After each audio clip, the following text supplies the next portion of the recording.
Hello, I'm Laura Kelley. I'm a Cape Cod native, born and raised here, the 11th generation. I really care about what happens to our land and what may happen in the next 11 generations.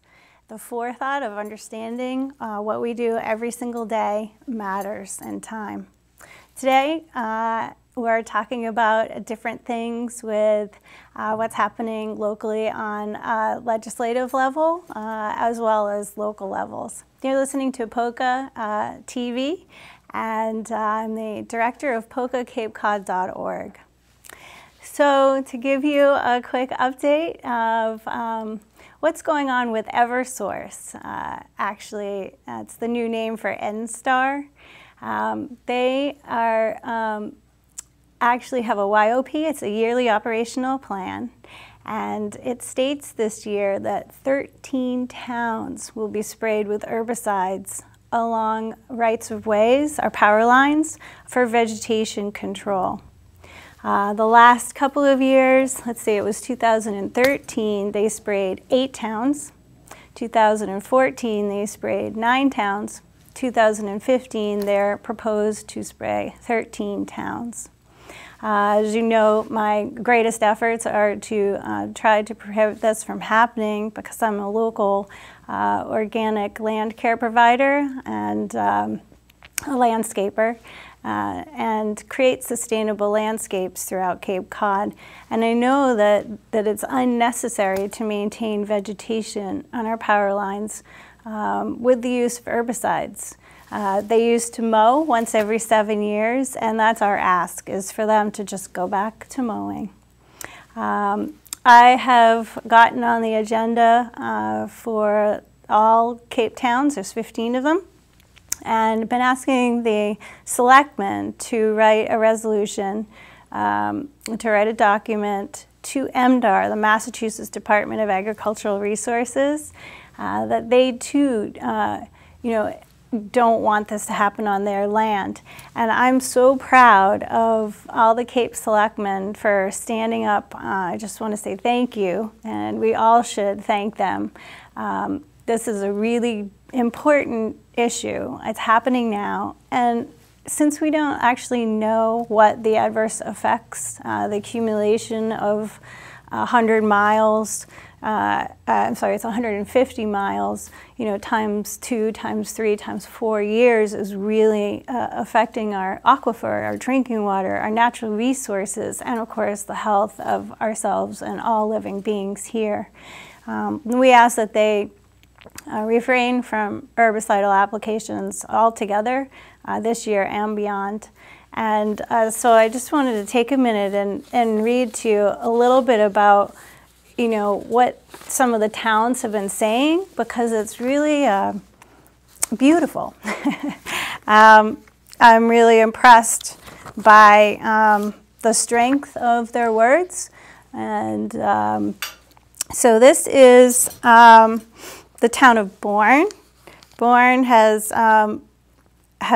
mentioned this as well as other things, that herbicides NSTAR proposes to use on Cape Cod can migrate off rights of ways, seeping into groundwater and surface water, exposing humans and aquatic organisms to toxic chemicals. Cape Cod is an EPA designated sole source aquifer, meaning the aquifer is the only source of drinking water for Cape Cod, and if contaminated, would create a significant hazard to public health. Thank you, Bourne Selectmen, for stating these obvious and yet strong words. Dennis, oh, they get into the microorganisms, and the top few inches of soil on Cape Cod is living, breathing, life-sustaining. Living soil is responsible for filtering our entire water supply on Cape Cod. Living soil retains carbon, thus reducing the effects of global warming. They go on and on and on about the native small trees and shrubs and what they provide for us as well. So thank you, Dennis Selectman. And then Eastham, they get more specific into which herbicides they don't want used. So the use of crinite, it says on the label to not allow this near homes. how can NSTAR be allowed to use this in our areas then? Glyphosate, which is the active ingredient for Roundup, has now been told to us by the EPA just recently, as of last week, that it is a carcinogen, a probable carcinogen. So the concerns of, you know, human and animal endocrine disruptors is what its negative effects are.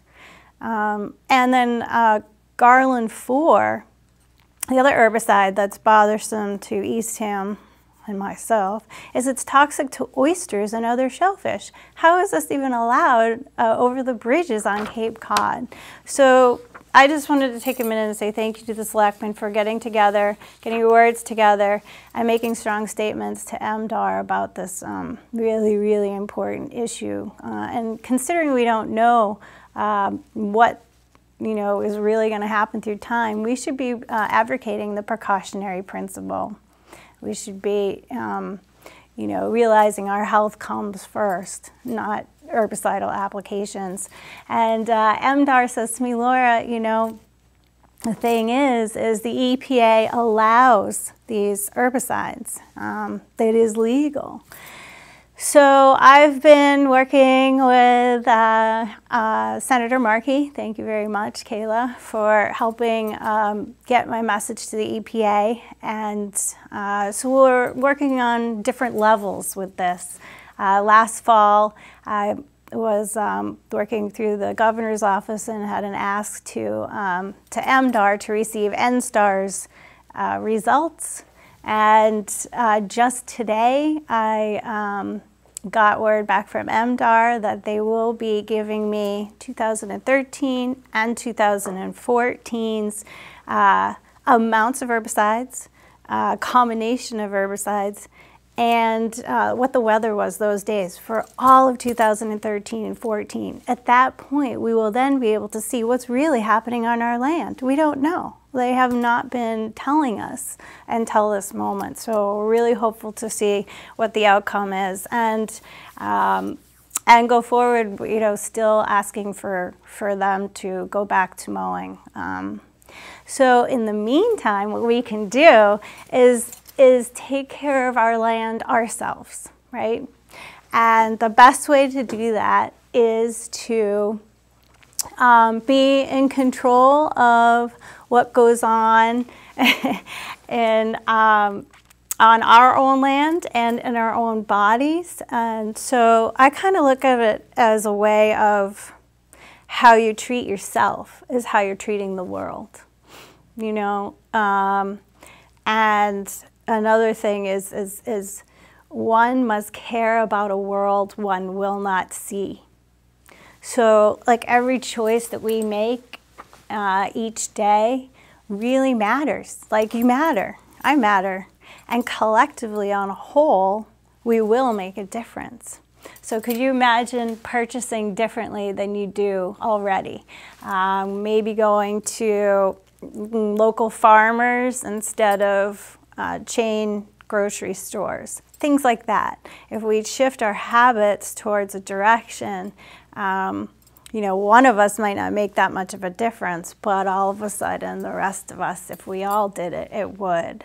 So that's kind of what I wanted to chat about now, is realizing NSTAR is, doing what they're doing on our property, our land, unfortunately. But in the meantime, we're also adding to the mix. This is our aquifer, right? We're the stewards of our land, and it's up to us to, to take care of it. And each day matters, each choice matters, each dollar matters. And I think that's the beauty of choices. And so one of the things that we can do is, now it's springtime and the birds are out and the bees are going to come back and we hear the peepers going. Thinking about them and their life cycles and their needs in this world, what is it that we can do to help them,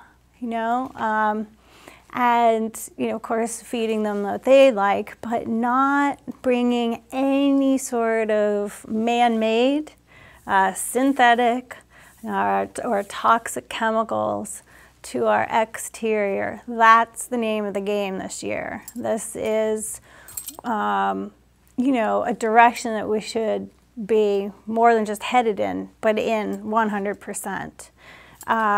There are alternatives. There's so many options. There's, you know, they're even cheaper and they're readily available.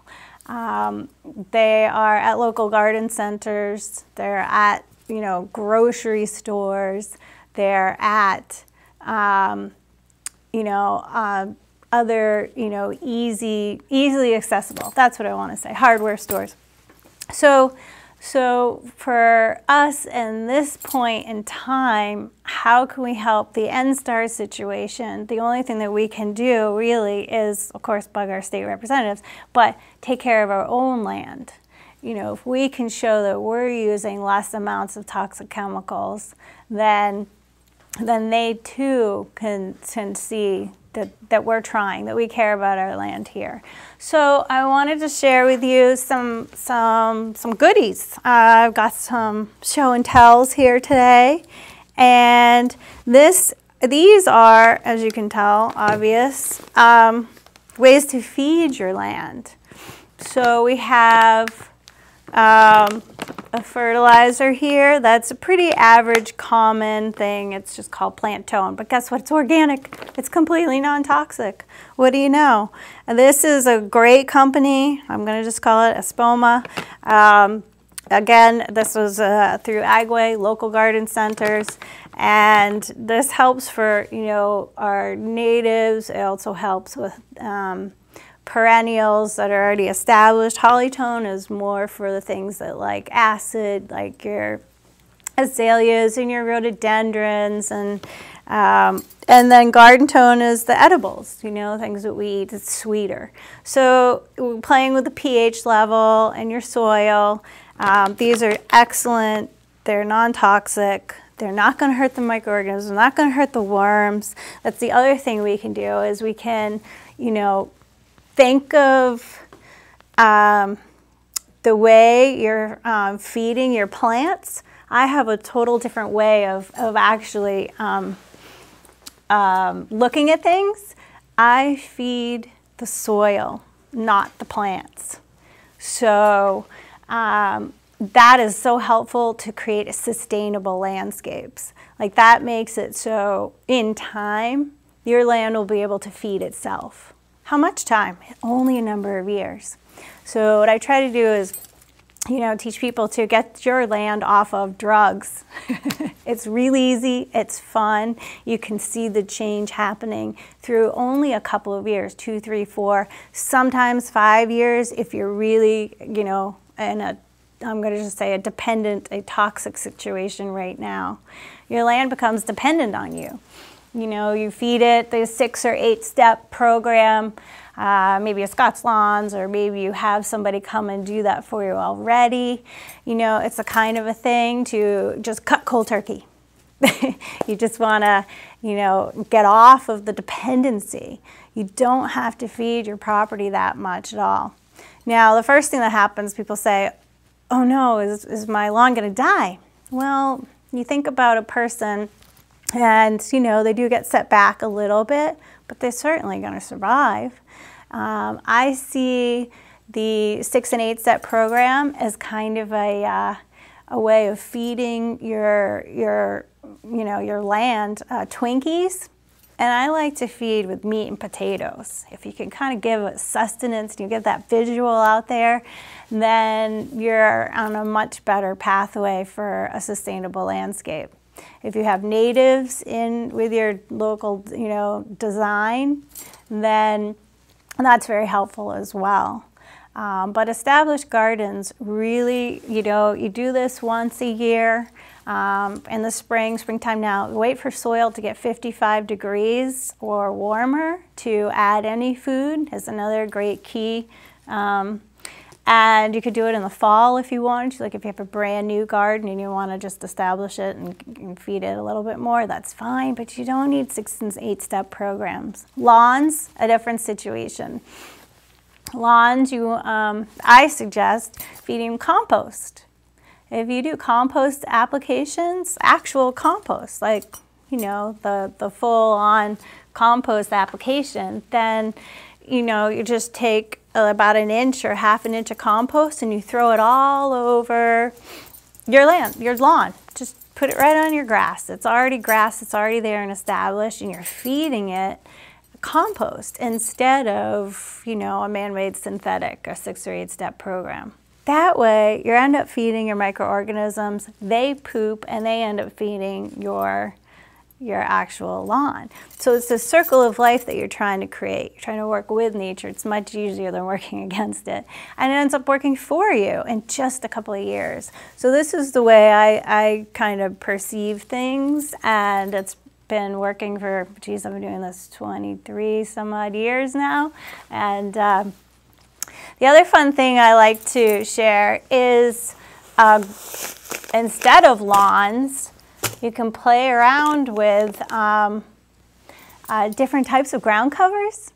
And so what I like to do is share with people about clover. Clover is a nitrogen fixator. Clover is going to be able to take nitrogen from the air that you don't want, put it through its own system, put it into the ground, what you do want, that ends up feeding the plants, the neighboring plants around it. It's just excellent. It's cheap, it's easy, it likes to grow here, it isn't fussy. There's 2 different types of clover. There's probably more, but there's 2 readily available locally.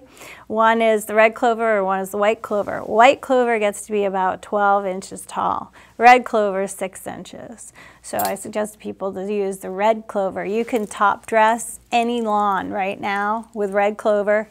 First you do your compost and first to start feeding, and then you put your red clover, top dress it with red clover seeds, and let them battle it out. I'll tell you, the clover, it's incredible what it likes to do here on the Cape, and it creates, again, sustainable landscapes. So think about that as a possibility for helping outside of your house. Another fun thing that to think about this year is about natural, like bug repellents. So that's another fun thing I have sitting here. I can play with, just get any sort of container, any size, a spray bottle. Of course you want to label it. I haven't yet. White vinegar. White vinegar is going to be the real big deterrent. You know, bugs are not going to want to hang out with any vinegar. Some salt and a little bit of, you know, it's a surfactant. It is the binder. It is what makes all this stick to the plant itself. And you can use, you know, any non-toxic soap. This is Dr. Bronner's. And so the combinations, that's the trick, right? What's the problem? You gotta figure out what your problem is first. You don't want to kill the plant while trying to heal the, you know, the bug issue. So it's about trying, you know, a tablespoon and a teaspoon and another teaspoon to, you know, 12 ounces, and just trying it out and seeing if that works. And if it doesn't work, of course you can make it a little stronger. You want to apply the under of the leaves, the top of the leaves, the cambium, the stems, and 2 or 3 times a week for 2 weeks. If you don't see any change, you gotta make your combination a little bit stronger. So that's a good trick. Now, if you have indoor plants and you have issues, I just use peppermint soap. I'm telling you, you know, you've got things like, I don't know, you've got a little mildewy coming on, you've got some black spot, you know. Indoors, peppermint is strong enough. Outside, I use the peppermint for all sorts of bugs. Like, it becomes smelly to these guys, and they just back away. It's so strong a scent. They say, okay, I don't mind, so I'm gonna back off. The other thing to think about, mosquito control, right? Or mosquitoes are gonna happen. How can I keep mosquitoes out of my, you know, I have a patio and I wanna come out with my friends. So a great thing to do is take pots and plant particular plants in these pots, such as lemon balm, there's a lemon grass, there's the nepeta, the catmint. That's a real good one, and that can go in the ground and be perennial and come up every year for you. And if you actually rub the leaves a little bit, then it gets like the smell going, you know, if you just, and then you can actually smell it. You can put it on yourself. You can just kind of get it on the outside of your clothes and stuff. I'll tell you, no mosquito is going to come around. Bat houses are a blast. Bat houses, you know, are really easy to put up on the south-facing part of your property. And let's see, there's also things, fish. You can put fish. I don't know if you have koi pond. Koi eat mosquitoes. I mean, it's just really neat. Or you can actually just get a bowl, throw a couple fish in it. And I'll tell you, the mosquitoes got to drink sometime, right? So the best thing to do, another, you know, for mosquito control is to make sure that you don't have any sort of, you know, bins with water. I guess this is kind of obvious, right? You don't want to leave any extra water open. It's breeding grounds for mosquitoes. The fish will eat them, the bats eat them, and plants will deter them. So there's lots of natural ways to take mosquitoes out of your equation. There's also companies, there's one established in the Chatham area that'll come to your property and do, it's a rosemary and lemon balm application. You know, it's a backpack kind of sprayer thing, so if you're having a wedding or you have a huge property or on swamplands, it doesn't kill any eggs or any beneficial insects. And so you can, you know, get in contact with littlefieldlandscapes.com and you know, and let me know if you have any questions. I'd be glad. I just think that there's a natural remedy for absolutely everything on this planet. It's a matter of figuring out what works for you and your situation, because if it works for me, that's great. It might not work for the next guy. You have to actually, you know, treat it as like a science experiment and see, you know, how it's going to work. Try a new application, try something else, try a little harder, maybe a little more of this, a little of that. And before you know it, oh, there it is. Forever you've got that solution. So working with natural ingredients, and combining, you know, the strong ones. Citronella is another good one, of course. Geranium citronella it smells so good, but to them, they're like, no way, Jose. So there's all sorts of deterrents for mice. Mice don't like peppermint tea bags. You could throw them around your house and your attic, your garage, just a little bag, just throw them on the floor. They'll be out, you know. So it's kind of fun to kind of see how nature works and try to stimulate, you know. I'm a beekeeper, and so I'm constantly learning from the bees.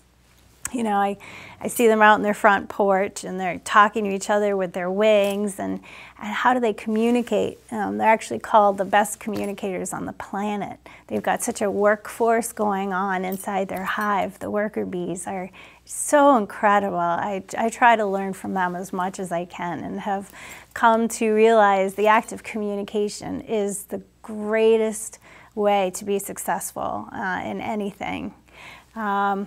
So if we keep these things in mind, if we're able to, you know, I see the big picture, right? N-star is, this is 150 miles times 200 square feet. You know, there's that we have to, like, you know, realize is going on. That's one level. The other level is, what's going on here? What's happening at home? That's the one thing that we can control, is what's happening at home. How am I treating myself is how I'm treating the land, right? And knowing that every single purchase you make really does matter in nature. You know, I think it's as simple as that. And so the choices that you make every day is going to make an impact in time. I'm the 11th generation born and raised on the Cape, and there's going to be another 11 generations. What's that going to be like?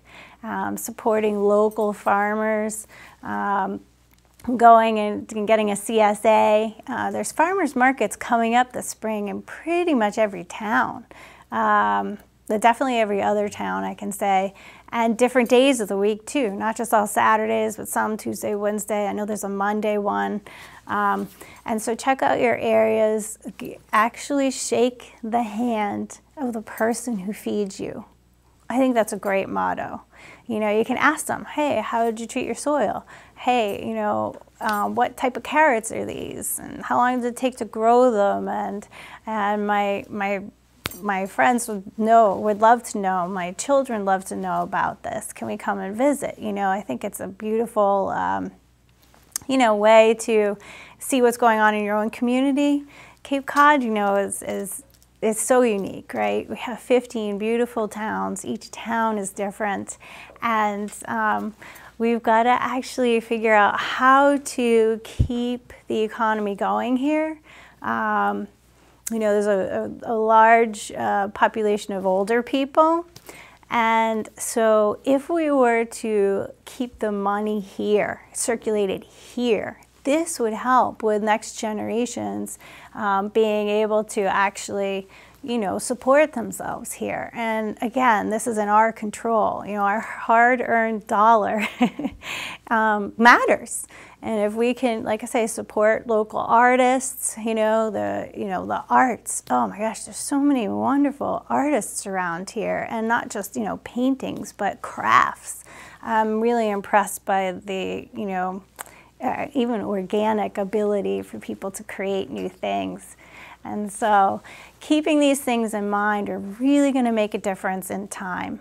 And the one thing you can do is take care of yourself, your family. You know, whoever's in charge of, you know, purchasing food is a really big responsibility. That's a whole nother topic, right? What's going on with our food supply these days.